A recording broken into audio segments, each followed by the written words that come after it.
It's just a continuation, so I will just give a brief introduction to what we were discussing earlier. It's very brief to give you some idea what we're going to be talking now. There's no need.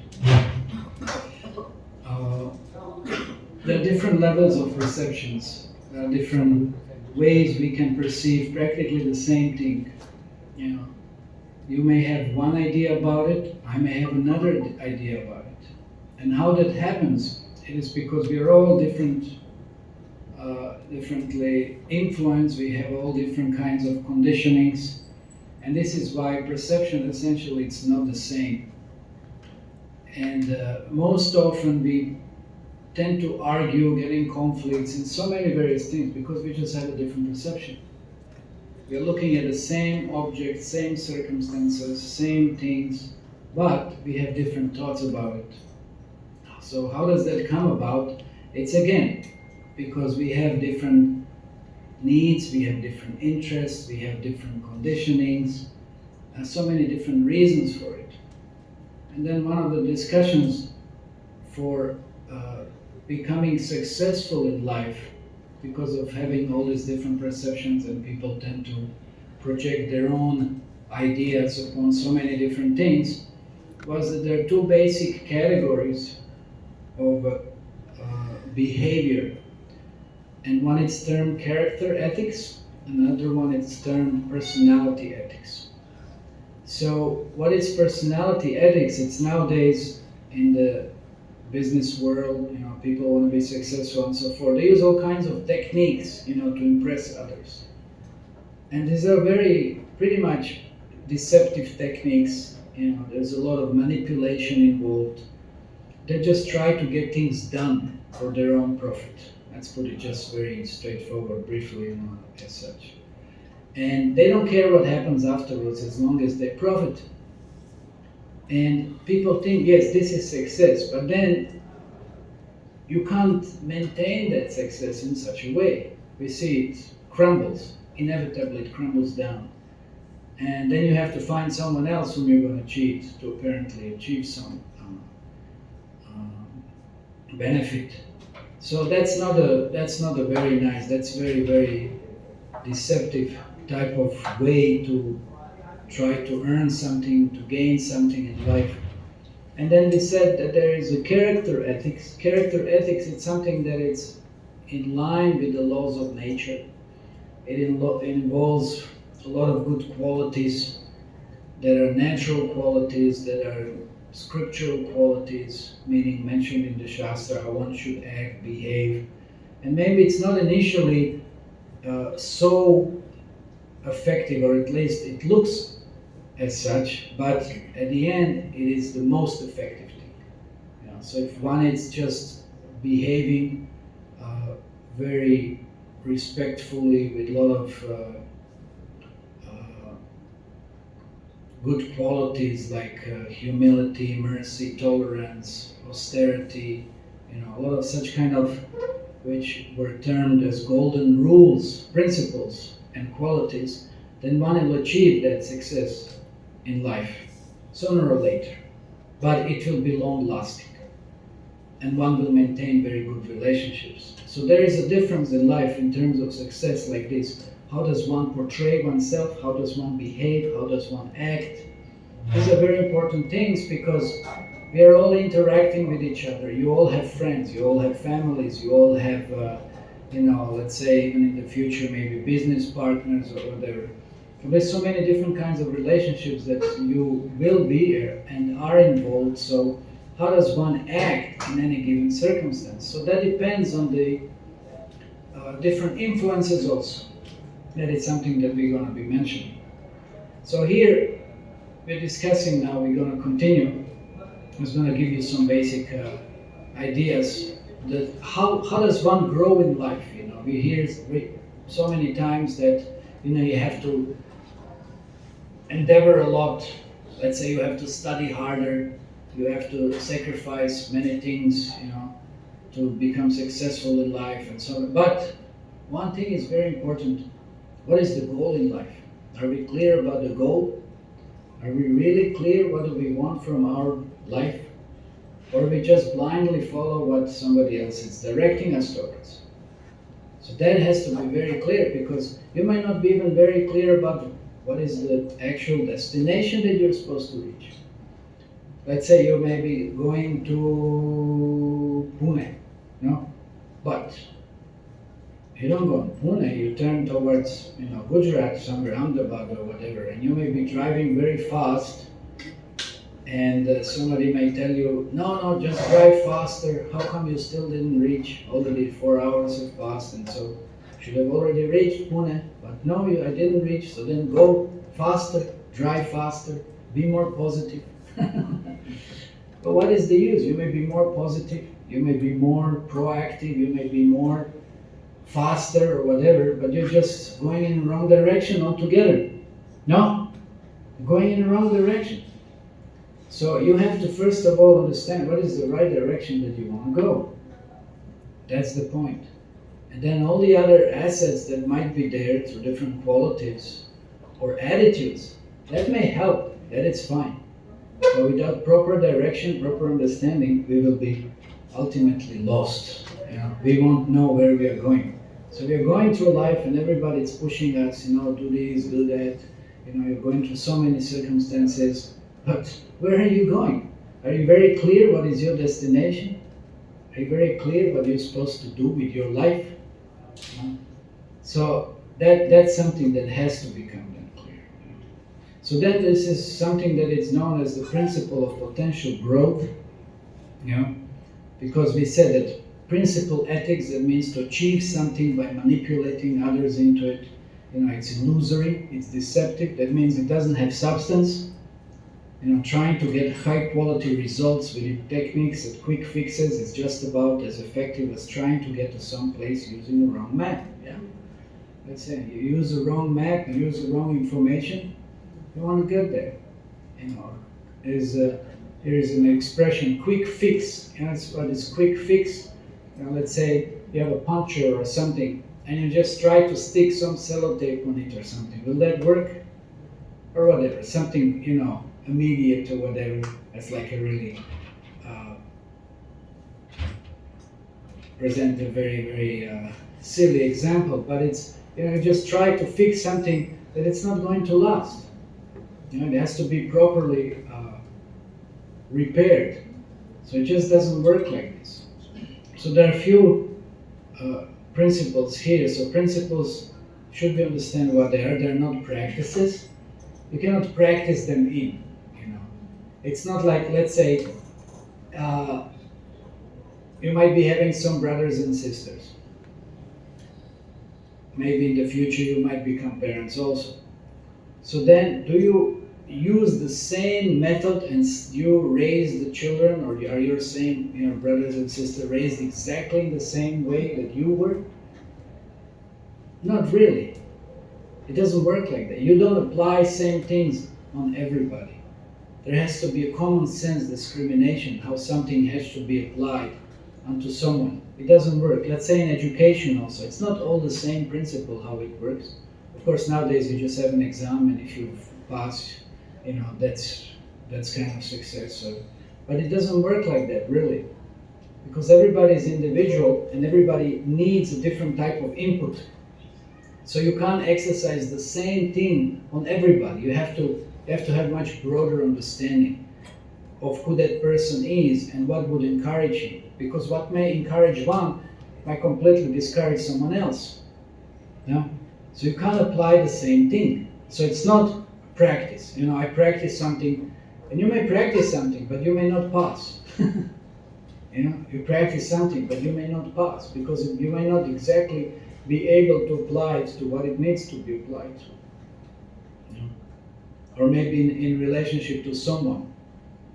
Specifically now we're trying to point out how does one deal in different dealings, different relationships. Not everybody is the same, and not everybody will react in the same way. And then principles are not, mundane values. What does that mean? What are the principles of life? Now, of course, there are many principles, good principles. But let's say there's an example of thieves. They gang together and they robbed someone of money, and they got a lot of money, and this is their regular practice. And then what they do, when they sit together, they say, "Oh, let us divide it honestly." So what do you think about that honesty? Is it very interesting honesty? Thieves, they steal and this and that, and then they say, "Okay, let us divide it honestly." So so then you can say that this is a principle of mundane value. No, it's not. The whole thing from the beginning, it's inappropriate. It's sinful. It's very bad. But then where is the question? There's no question of honesty. What kind of honesty you can expect amongst the thieves? So therefore, the principles are guidelines. That's something that we have to know. We have to understand. It's something that can guide our life. It gives us some direction, how to behave, how to interact, what should be our goal. So one should understand principles in such a way. So therefore, if that is the case, then there won't be any confusion in terms of understanding how to deal with others. Whether we gain some end result. And sometimes you will hear there is a statement that the goal justifies the means, but that's not always correct. And pretty much that's not correct at all. So that you can do anything to anybody just to get what you want, and then you think, yes, this is very good thing. Do you think is that correct or not? Any ideas? Let's say, okay, how many of you are studying? I guess most of you, right? Most of you are studying. Okay. So let's say what mostly does happen, you have to pass the exam. Of course, in this modern society, everything is so corrupt and so, it's like so meaningless, but let's say you have to pass an exam. So then you will do anything to pass that exam, no? Right? You can even do anyway, whatever. You all know what is done and what is going on, and so anything, So you may think this is correct, this is right, but it's not right. It's not right because first of all, really, you'll never learn that subject. Of course, you may say this subject is not important at all. Ultimately, I just want to get a job and money. It's like, who cares about the subject? See the whole foundation from the beginning. There's no real essence and meaning of any of this. So then you can understand what kind of society you're living in. So then why you're studying? Why you're studying? Again, just to get money. Money is everything. Money is the honey. Money is brighter than the sunshine, sweeter than the honey. But that money will make me happy. No, it's not like this, really.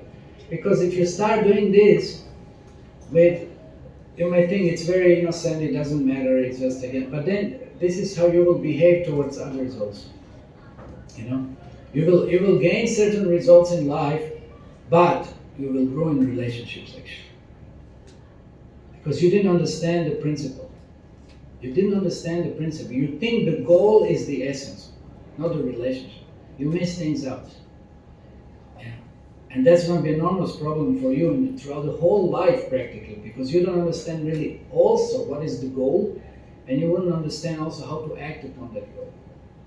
That's a big problem. So principles are guidelines. They're not just I learned something and I just go through life with everything like that. I apply it to everything. No, it doesn't work like that. You can't apply it to everything. You have to learn what applies to what. There's a whole science of behavior, relationships, dealings.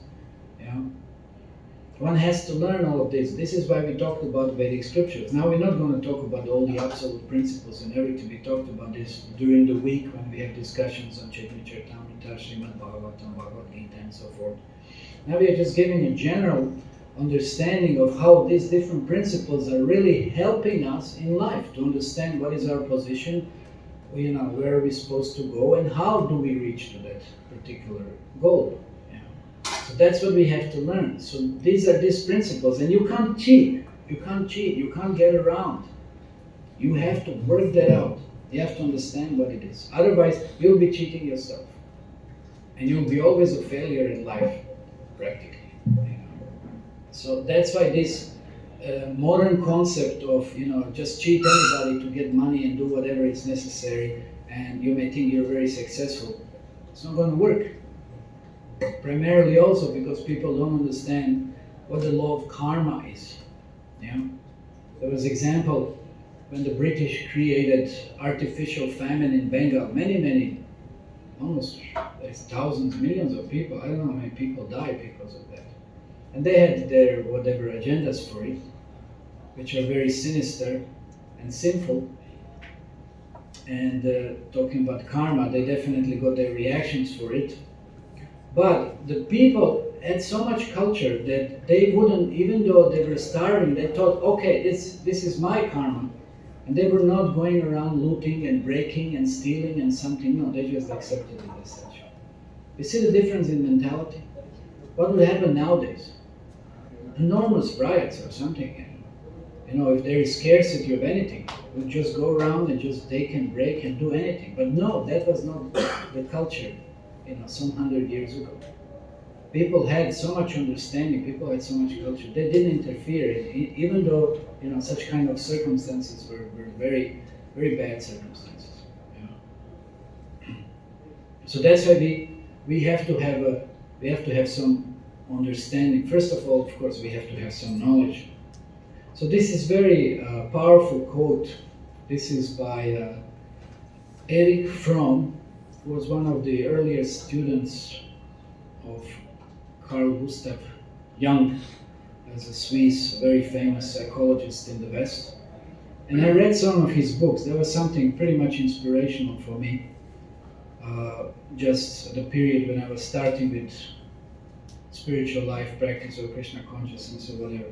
So very, very interesting ideas, very interesting, actually more or less they were observations of the structure of the society and different relationships that people were in. Very, very interesting, a lot of deep insight. So here is one of the quotes. He said, today we come across, just try to be a little bit attentive, maybe you can read it also, just see what he's stating. He said, today we come across an individual who behaves like an automaton. Automaton is just like a robot, mechanics, just somebody who doesn't think. We are individual, but we are just like everybody else. That's a very, very interesting thing he said. So he said, who does not know or understand himself. That's what we say in the spiritual life. I said, I want to be happy. Okay, you want to be happy, but who is that I? Who is that you? Do you understand that? You have no idea. You have no idea. If I speak to any of one of you individually, you have no idea. You will not be able to convince me that you know who you are. And I'll give you different reasons for it. So you don't know or understand yourself. And the only person that he knows is the person that he's supposed to be. I just know what society expects from me. I just know what others tell me. My parents tell me, or society, or teachers, or politicians, or this and that, or advertisements. They tell me what am I supposed, or in the movies I see this is how I'm supposed to act and behave. I just know what I'm supposed to be. Whose meaningless chatter has replaced communicative speech. People don't even know how to communicate nowadays. What is the discussion? What are the politics? What is going on in the sports? Just some meaningless discussions, meaningless talk. Whose synthetic smile has replaced genuine laughter. Synthetic smile when you go fly and then somebody comes and offers you, would you like to eat this or drink that or something, and they try to serve you. Or anyway, you come to a restaurant or somewhere, I don't know, whatever. Any kind of service, it's a synthetic smile. There's nothing genuine behind it. But everyone behaves towards each other like that. There's nothing genuine, it's just artificial. It is very artificial. You can put that mask, it's like and whose sense of dull despair has taken the place of genuine pain. so desperate, living in the world completely meaningless, we can't even express some genuine pain, that is going on because somebody may comment upon it or whatever. We just don't want to act as we really should in a natural way. So two statements may be said concerning this individual. One is that he suffers from defects of spontaneity and individuality, which may seem to be incurable. So it's a pretty deep conditioning. It seems to be incurable. So nobody's spontaneous. That means you're not relaxed. You're not who you're supposed to be. You're not individual. You just want to be a clone of the whole society. Everybody drinks like this. You should drink like this. Everybody wears this. You should wear like that. Everybody has this hairstyle. You should also have it. Everybody's watching this, you should also watch that. Everybody goes there, you should also. It's like, where's the individuality? No? So it's so acute, it's almost incurable. At the same time, it may be said of him that he does not differ essentially from the millions of rest of us who walk upon this earth. So clone society, and then thanks to internet, of course, and now there's modern globalization of the big exploiting companies, the whole world has become one culture. It's just one culture. What is that culture? It's consumering culture. Consume more, work more, pay more, so that economy can run. That's it. How does economy run? Just go and buy more things. Work harder, then you can buy them also. That's it. That's the modern day consumering economy. There's nothing else that works. No more other culture. There's no more Indian culture, there's no more, any nation culture or this culture, that's not anymore. Everybody wears jeans and t-shirts, everybody's having mobile, everybody's on internet, everybody's drinking Coca-Cola or whatever. That's it. There's no more individuality. Everybody's just like a clone. Everybody thinks the same way, everybody is, again, same thing. And this has been stated, maybe some 70 years ago or so. So what would he said now? What would he said? What's going on now? He said, yes, it's absolute fulfilling, and not just prophecy, but obvious observation. So very, very powerful writing, very powerful deep psychology, revealing what is the state of modern day society. That's why I didn't want to remain part of that modern day society. It did something completely different that blew the minds of so many others who were around me. They came to India, and I stayed in India, so whatever. And I'm doing what none of you practically are doing. You all think this is all obsolete, outdated, whatever, this and that. No, it's not true. It's not fact. You've never tasted it. You never know it, actually. Then you would have a completely different experience. But that's a different discussion. So if you want to be just like the rest of the world, just all same cloned species, then what can be done? Then don't expect anything beyond that. Don't expect some individual real satisfaction, happiness, meaningfulness. Don't expect that. Don't expect that, and then live the life of cheating business, and corrupt dealings amongst each other, and you see where the world gets in. It's already there. It's already a big mess. And we'll just have, again, plastic smiles towards each other, no real genuine feelings for anybody, cold-hearted. That's the world we live in. So that's why there are no shortcuts. You can't achieve things in a deceptive manner. There are no shortcuts. You have to work it out. You can't, like I said, you can cheat some people for some time, but not all of the people for all the time. Of course, Krishna you cannot cheat ever. He knows. He's in your heart. He knows what's going on. You cannot cheat anybody. So you can't bluff around. You can't go around. You can't be unqualified and claim that you are or pretend that you are. You just can't do that. You can't do that. In spiritual life, you can't do that. In material, yes, but even that has its heavy shortcomings, and it's very short-lasting. Even there, you will be exposed. You know? You cannot pretend that you're a very great musician, and then you sit down to play or stand up to play or whatever, and you'll be exposed. You don't know what you're supposed to do. You can't claim to be, very proficient in certain work. That's why I meet there are some boys who are working like mechars or this and that and whatever. He said. So one boy told me he was employing some IITians in some software company, whatever, and he said that they just have no idea what they're supposed to do. They're good in theory, but practically they're absolutely ignorant. And he just declined it. He didn't give them a job. They were not qualified. So you can't bluff things around. You have to know what you're supposed to do. There are no shortcuts. You can't cut the shortcuts to becoming humble. You can't cut the shortcut to become trustworthy. You can't cut the shortcut to become pure, and so many other, to develop very good qualities. And you can't cut shortcut understanding really what's the purpose of life and trying to get there. You can't cut shortcuts. It doesn't work. You may think you may gain something and achieve something, but it doesn't work.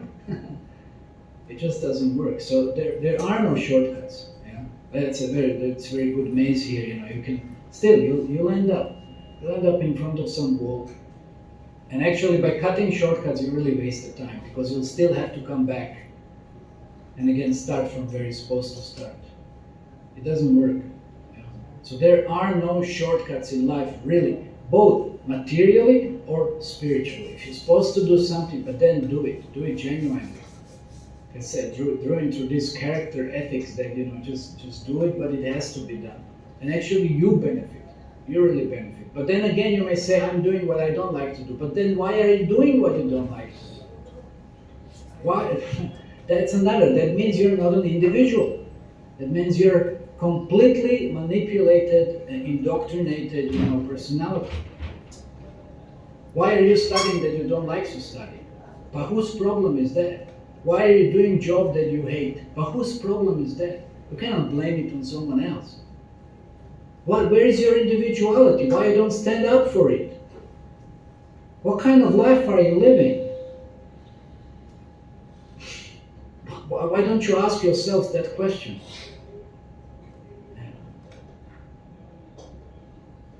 We all know who that is.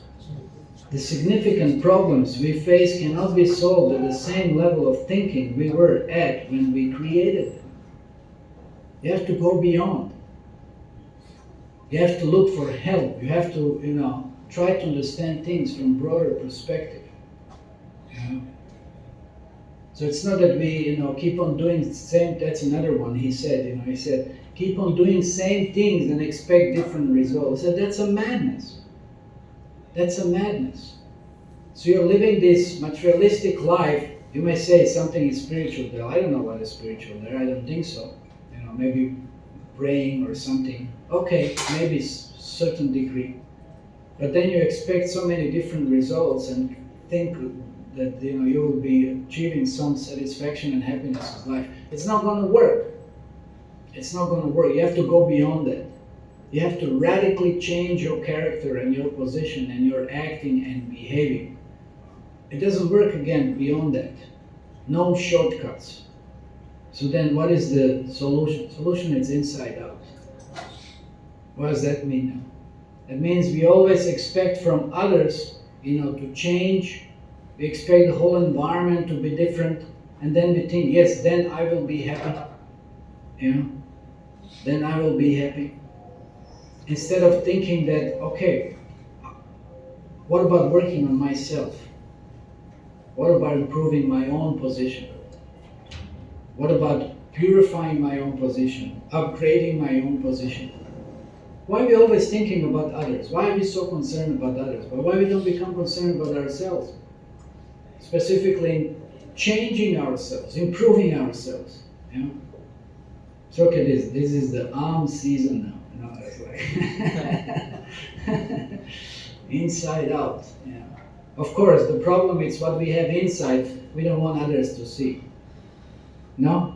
I think that's the biggest problem. We are so rotten, corrupt, and contaminated that we don't want others to see it. So there is nothing to pull from inside out. That's why we are hiding. That's why we are hiding behind so many masks. And we don't want to be exposed. That is the problem. But you're always exposed. You can't hide it. Sooner or later again, you're going to be exposed. But anyway, essential point is that private victories precede public victories. You want to be, as we said, successful in any sphere of life. What you have to do, again, work on yourself. Improve yourself. Don't expect, some public recognition from anyone until you really deserve it yourself, until you qualify yourself. So it's like, who was that?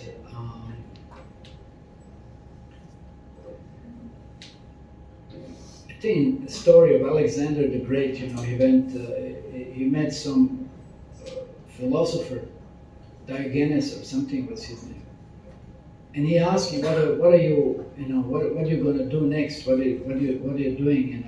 Well, he said, I'm going to conquer these, and I'm going to conquer that. And then he said, next, then what are you going to do? Then I'm conquer these, and then next, what are you going to do? Then I'm going to conquer this. And said, then once you conquer all of this, then what will you? Then I will sit like you, and then I'll, just ponder over what is the meaning of life. He said, why don't you do it right now? Why you have to go and conquer it? Just sit down. Just do that. So it's like, it's easy. Actually, that's even easier. You can conquer the whole world, but can you conquer your lust? Can you conquer your greed? Can you conquer your envy? How envy we are. Did you ever think about that? How envy you are of somebody who's doing better than you? Yeah? How we are in illusion, covered by madness. Why don't we cover these things? Why don't we conquer those things? Why don't we purify those things? Why don't you get rid of those things? Lust, anger, greed, kama, krodha, lobha, moha, mada, matsarya. These are real bad qualities that we are cultivating in our lives. So why don't we purify that? And then there is something inside that you can project outside. Rather, we are thinking, what about this? What about that? So many things in life. So conquer, achieve your private victory. That's the biggest conquering. That's the biggest victory. Conquer over your lust. See what the lust does to you. People lose their careers, everything, because they can't control their lust, can't control their mind, can't control their genitals, can't control their tongue, can't control anything. That's the thing should be done. There are no shortcuts to that. No. There are no shortcuts to that. It has to be done the way it has to be done. But it's the most beneficial. Then you're free. Then you're really free. You're not, forced by any urges or anything. Then you're really free. Then you're not an animal anymore. Then you can be called a human being. That something has to be done. So private victory. Then you'll see how everybody else, behaves and acts towards you. So keeping promises to ourselves precedes making and keeping promises to others. That's another thing. We expect everybody else to be genuine and this and this. Are we the same? Are we the same? Yeah. We give a promise. That's why it said the man is as good as his promise. So how many times we broke our promise? Yes, I'll be on time, and then you never show up, or yes, you come maybe after 2 hours or something, or what? Small things, or whatever it might be. But we should we should start from ourselves. First we should act like this, then we can expect from others to act the way. So that's the point. First we start acting the way we expect others to act towards us. So character precedes personality. It's not just, again, personality. External projection, I'm so confident, I'm so ambitious, and people, wow, we like these people. You see all these motivating speakers, they won't speak like I'm speaking. Whoa, you'll be very entertained. I know, but I don't want to do that. I'm trying to focus on the subject here. They'll make this and I don't know, keep on jumping here. Maybe, you can use some of the techniques, okay, but where's the substance? Where's the substance? We're not entertaining movement here, we are educating movement. Learn something applied, and you'll see how benefited you will be. Not just some temporary entertainment, So character precedes personality. And improving ourselves before trying to improve relationship with others. Not looking somewhere else. No, first we look at ourselves. Then we can project something worthy towards others. So then we know, yes, we have many habits, many bad habits. It's not easy to get rid of them. But what is another thing? First they have to be recognized, no? First they have to be recognized. Then you can start thinking about maybe changing it. So, what is it? It's like, of course, here we have a space shuttle. It said that most of the energy, it's released in its first few minutes to pull out of the gravity. Then for whatever maybe energy is required for the days later on. So it's not easy to pull out. How many of you get up early in the morning, let's say before 5 a.m.? How many of you? Very few, you see? Is it easy to get up early in the morning? Everybody knows it's pretty tough, no? It's pretty tough. Can you develop a habit to get up early? Very important for spiritual practice, because you miss Brahma Muhurta. It's the most suitable time for meditation. If you can't do that, you can't practice spiritual life properly, really. But all that it is just shifting the clock. Get early to bed, then you can early rise. Early to bed, early to rise makes one healthy, wealthy, and Krishna conscious, ultimate essence of wisdom. Yeah, just little habit. Trying to rise early. If you have to study in the morning. Why you have to study at night? Just adjust your day a little bit. You'll see a big difference, because you're associating with different modes, and different modes will govern your consciousness. Nighttime, it's tamaguna. Early morning, it's pure sattva almost. Big difference in consciousness and understanding in so many different ways. So habit, it's not easy. It's not easy. But that's why you see we have knowledge, desire, and skills. That's what forms the habit. And knowledge answers the question. It's like it's what to and why to. And then desire, want to. Do you want? What's the reason for it? And then the skills, how. That's a habit. So it's difficult to break through the gravitational field. Of course, gravity is sometimes important. Gravity is very important. It keeps planets in the place or so forth. Keeps us in the place. When we have a good habit, it keeps us in the place. It keeps us, where we are supposed to be, and it's very powerful. But if it's not a good habit, then definitely it's difficult to break through it. But one has to break through it. But it's not an excuse. Human beings have the potential and have the ability to form the habits and to break the habits. But we have to have knowledge, what is to be broken, what it has to be, acquired, what it has to be formed. So habits are like a comfortable bed, easy to get in, but hard to get out. A habit is only a habit until you can observe it, and then it's a choice. Pretty good one. So you have a choice. You have a choice. We'll talk about a choice through this presentation a little more. You have a choice. It's not that you're not an animal. Animals don't have a choice. They're governed by their urges, by their instincts. They don't have a choice. Humans have a choice. You can make a habit. You can work on it. You can endeavor for it. And you can develop good habits. You can work with it. So therefore, there are principles from dependence to interdependence. So there's something known as physical maturity, emotional and intellectual maturity. So all of nature is interdependent. Everything is connected, no? There's nothing that it's independent on its own. It doesn't work. So that there is an educational system, ecological system that governs nature, including society. Okay. So everything is interconnected.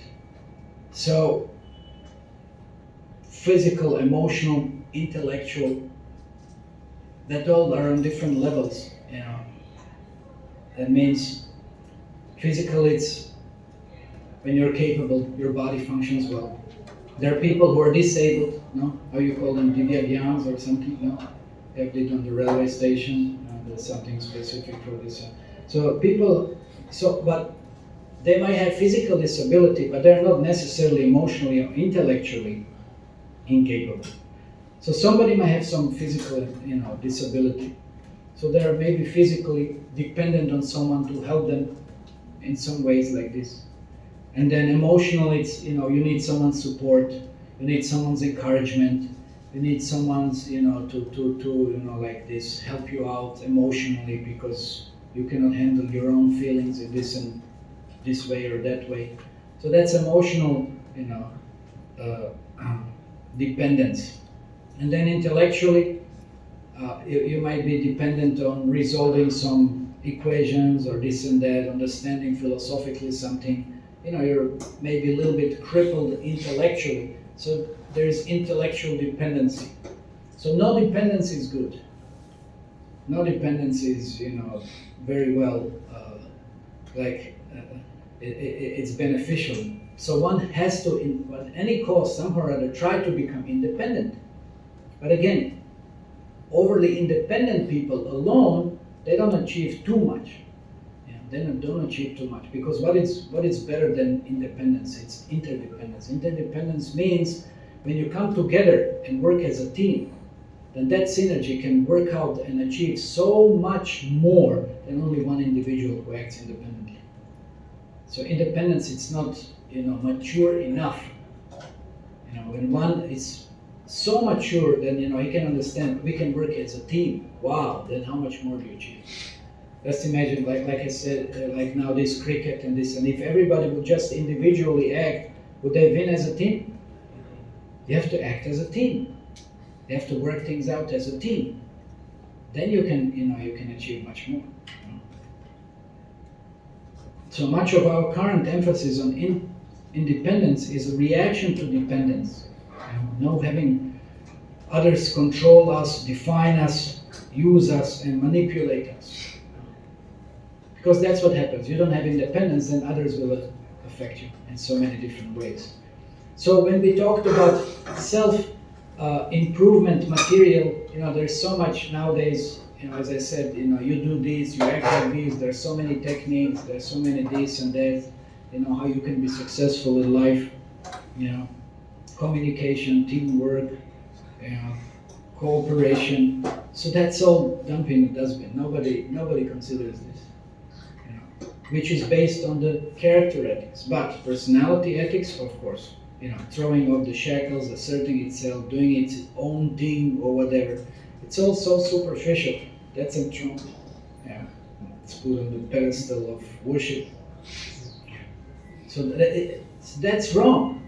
That's wrong. That's a modern, as I said, consumering capital, so to say, society that we are having. So that basically leads to what? Irresponsibility.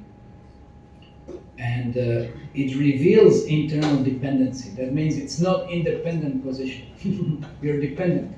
You're dependent on techniques, you're dependent on others. You won't be successful really on a long run in your life. So that's why dependence is the paradigm of you. You take care of me, you come through me, you didn't come through, I blame you for the result. Why do we blame so many people for so many things? That means we are dependent. Independence is paradigm of I can do it, I'm responsible, I'm self-reliant, I can choose, I pretty self-centered. But interdependence is the paradigm of we can do it, we can cooperate, we can combine our talents and abilities and create something greater together. So dependent people need others to get what they want, not very good. Like I spoke on Thursday about this cricket match or whatever. After 17 years, your happiness depends on the cricket team, then only after 17 years you will be happy. What about the other 17 years? That means you're so dependent on someone else, but then what kind of life you're living? Where is your happiness? Why you can't be happy right now, right here? Why are you depending on someone else or something else? It's pretty heavy, and then the rest of the time the most miserable. Pretty bad ratio of living, no? So independent people can get what they want through their own effort. Not too many of them like that, but interdependent people combine their own efforts with the efforts of others to achieve the greatest success. So interdependence is a choice only independent people can make. If you're dependent, you won't have that choice. Again, we talk about choice, but you have to qualify sometimes to be able to make choices. Dependent people can not choose to become interdependent. They don't have the character to do it. They don't own enough of themselves. That's a nice quote. I know of no more encouraging fact than an unquestionable ability of man to elevate his life by conscious endeavor. So again, you have a choice. You have a choice. You can affect your life by knowledge. If you exercise that knowledge, then you can achieve so many greater things in life, like spiritual knowledge, which will tell you exactly where you stand, what to do, what's the goal of life. Try to gain that knowledge. Then you see what incredible you can do. So you can exercise that ability that you have. So here is one exercise. We can evaluate and learn from others' experience as well as our own. This is why we can make and break our habits. You can always compare somebody who, let's say, I gave the example of rising money. Somebody who does that, look at his life. Look what they can achieve. And somebody who doesn't. And you can see, by comparison, you can try to, mold something into your own life. Okay, so I said we'll have a little exercise. Exercise that animals cannot do, humans can do. We can make choices, certain choices. We can have certain perceptions that they can't because they're overly conditioned. Those souls in those bodies are overly conditioned. Okay, so let's say, imagine yourself in this corner of the hall. You're where you are. You're sitting where you're sitting. But just imagine yourself looking from this corner of the hall at yourself where you're sitting. Can you do that? Take a few seconds. Just close your eyes and imagine yourself looking from this corner of the hall at yourself where you're sitting. Take a few moments. Can you do that? Just imagine. It's a little exercise. It's kind of, it's not easy to turn yourself practically into two parts. But try to do that.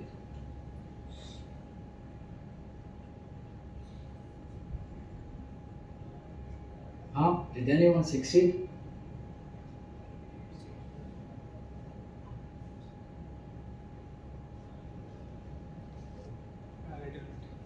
Little bit.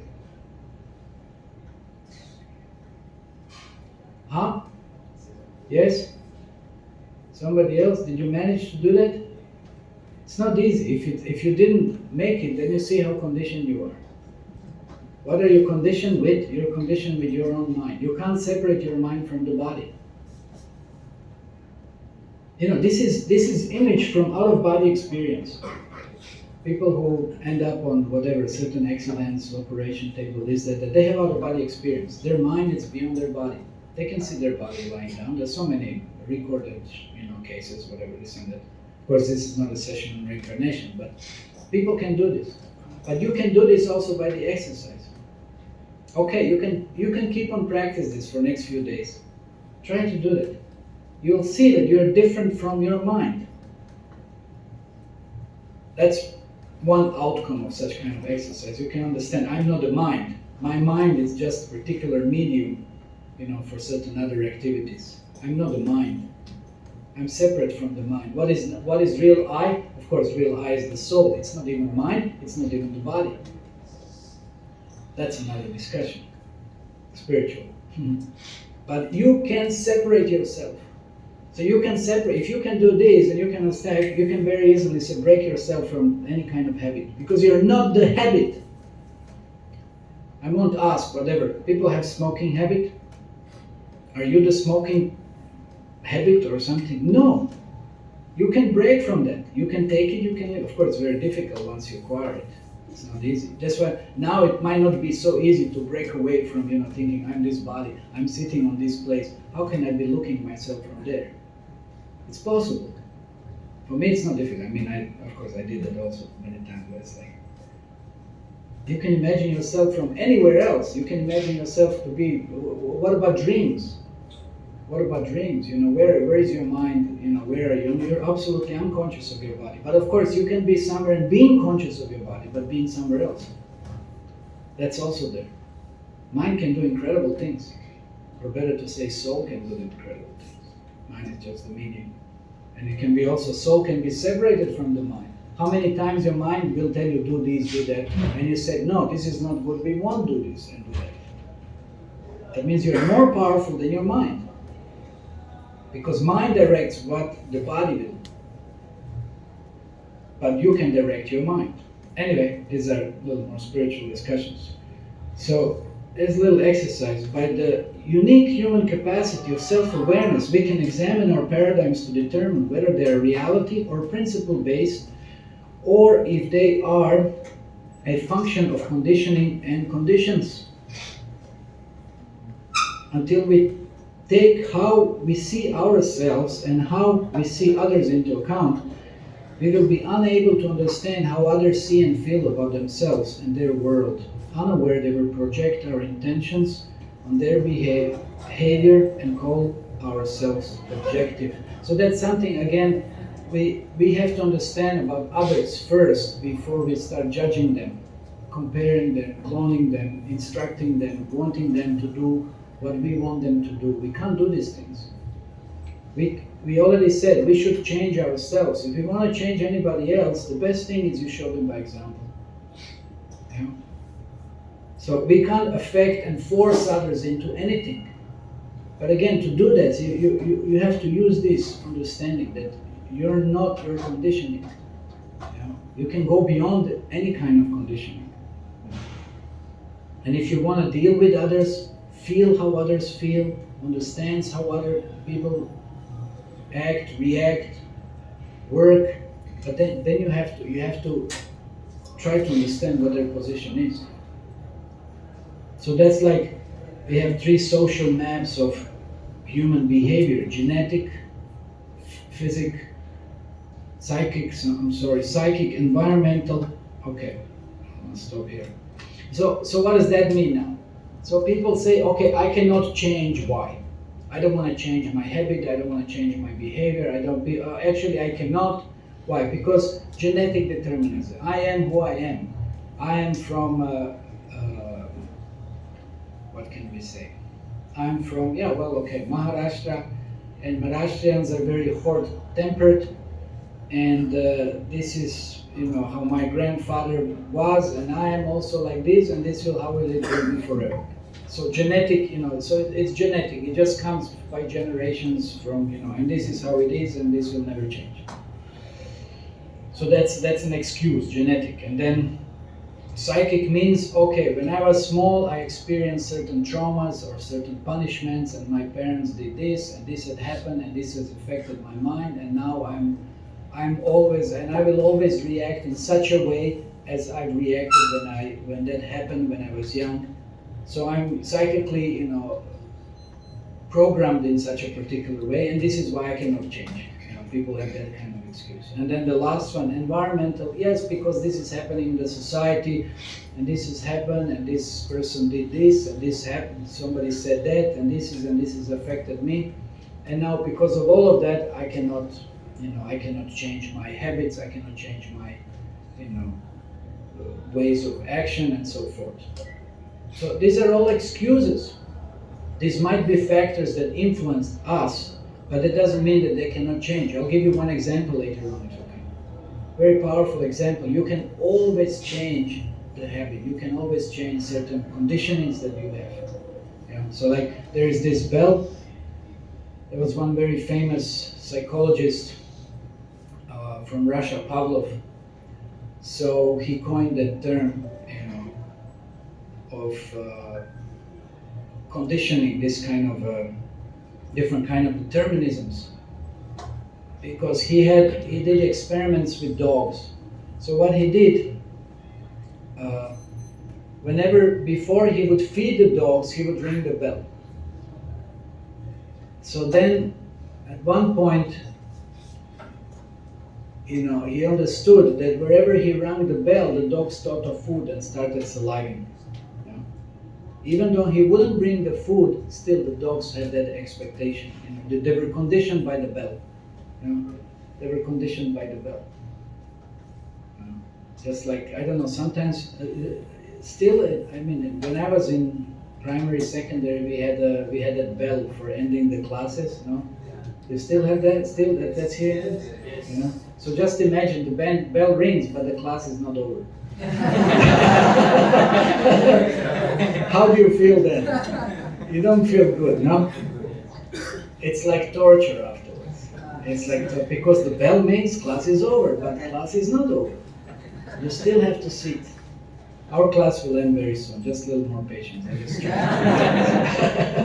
Although the 8 o'clock round, but that's fine.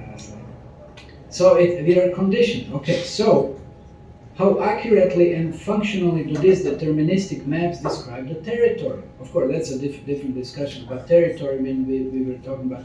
So there is a map and there is a territory. There are different maps, but the different maps describe different parts of the territory, different features of the territory. It's not the political map and geological map and geographical map and road map. There are different maps, but territory, it's all of that summed together. So how accurately genetic, psychic, environmental, how does that describe you as a personality? It's partial. So how clearly do these mirrors, so they're compared to different mirrors, like you see. It's just a reflection. It's not really who you are, it's just reflections. Someone else's reflections upon you. Practically, more or less. Do these mirrors reflect the true nature of a man? Do they become self-fulfilling prophecies? How many times that happens? Sometimes you go to some unqualified astrologer or something, Jyotish did, and he tells you this, and you really work that to happen. Or somebody says, and it's self-fulfilling prophecy. You meditate so much, then you make it happen. It has nothing to do really with you. Are they based on principles we can validate within ourselves? So that's why Shastra is always the guideline. What is the best thing? That's how we know what we should do, what we should not do. It's always the best guideline. Otherwise we end up being influenced in so many different ways by so many different people. So there was that very famous psychologist, Viktor Frankl. He was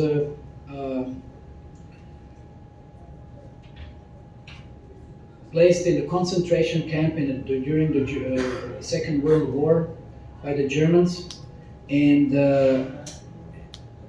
he was from the Jewish background, so all his family perished in the concentration camp. They were gassed, they were killed, and his sister, his whole family, everybody died practically. Only he survived later on. But he said, how did he survive? How did